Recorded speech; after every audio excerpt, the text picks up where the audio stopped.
For more insight, let's speak now with Aira Azhari. She's a senior manager of research at the Institute for Democracy and Economic Affairs, and she joins us this morning from Washington, D.C. Aira, another political dawn in Malaysia. The new cabinet ministers are to commence duties today. But first of all, I'd just like to get your thoughts on what stood out for you in terms of the newly announced cabinet appointments. Does it balance expertise with the need to fulfill political considerations? Hi. So I think the first thing that is a matter of great concern, and Ideas has also issued a statement on this, is that the Prime Minister has given the Ministry of Finance portfolio to himself, unfortunately. And we all know what happened during the 1MDB case with former Prime Minister Najib Razak, where he was Prime Minister and Minister of Finance at the same time, and the cases of conflict of interest and the kind of mismanagement and abuse of power that happened then with 1MDB was, a big reason for why that happened was because those two portfolios were combined into one person. So I think this remains a great concern. I don't know if the Prime Minister will change his decision, but I do hope that this kind of abuse of power does not happen again, because Malaysia cannot afford another 1MDB, obviously. So that's the first thing. Second thing,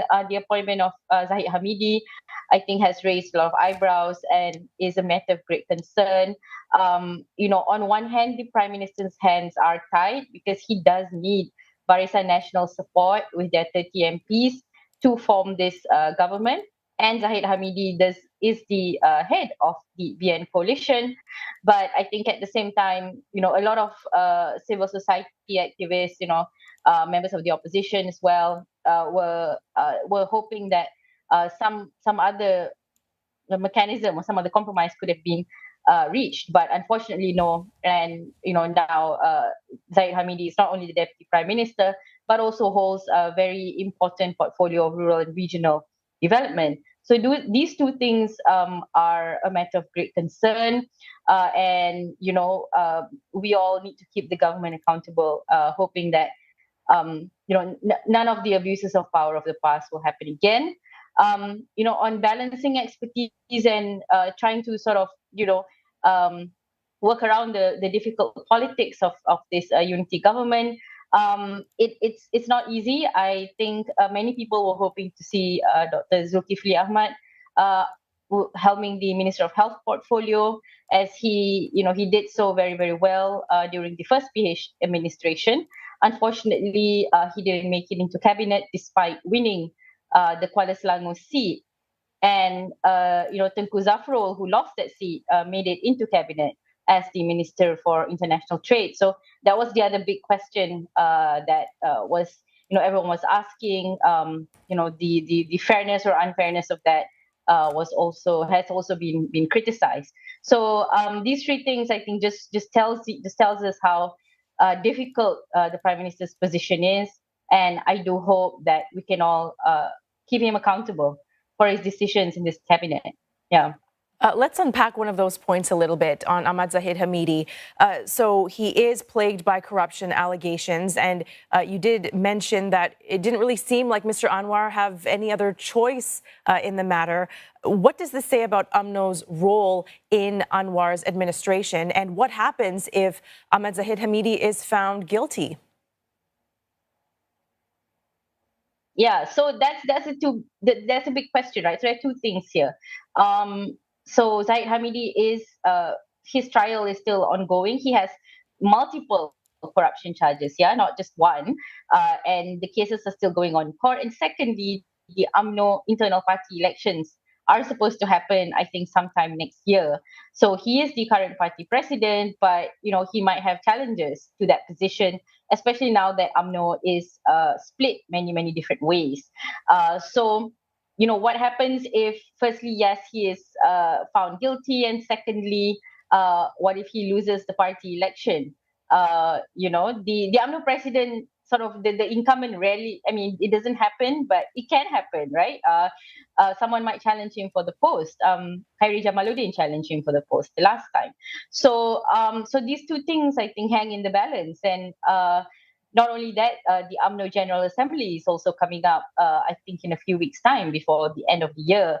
So during that assembly, delegates can perhaps, unhappy delegates can pressure the division chiefs, who can then in turn put pressure on the party president, Zahid Hamidi, if they want to, and maybe pressure him to pull out of the coalition. Who knows? So there are a lot of variables there, I think, with UMNO that the prime minister, I'm sure, is very well aware of, and he then needs to sort of really balance all those things, and try to keep his cabinet together and his government together, really. So, so it is a difficult, long and winding road, I think, ahead. It certainly is, Ira. And the Prime Minister will hold a special meeting today with his new cabinet, where he's expected to lay down new rules. How significant will it be, and what can we expect to come out of it, given that he expects a clean government going forward?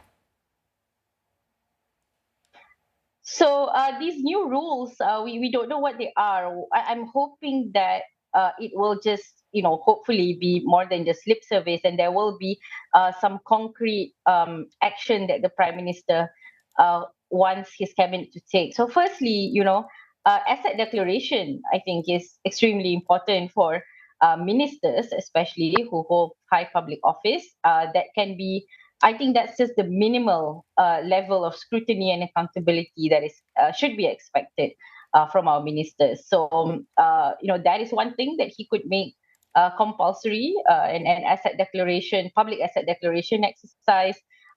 Some candidates, I think, has done it in the run up to the election. But now that they are ministers, it should be done again, because not all of them did it as candidates. So that's one thing that is really important. And he has, mentioned many other things, like he rejected his Mercedes car, for example. So, hopefully the other cabinet members follow this example that he has set. Another thing I'm hoping is not too many deputy ministers, yeah, because in the past we've seen some ministries had two deputy ministers, and many Malaysians didn't even know who those two deputy ministers were at some point. So so this other need to sort of please a lot of people in the coalition might make him appoint deputy ministers where it's not necessary. So I'm hoping that will not happen. In the past there were also special envoys and ambassadors that whose the necessity of that was also questioned. So I'm hoping that all of that will be cut down, and only have deputy ministers where it is really truly necessary. But I will put asset declaration at the top of the list, actually, that needs to be done. All right. Thank you very much for your insights today, Ira. Aira Azhari with the Institute for Democracy and Economic Affairs.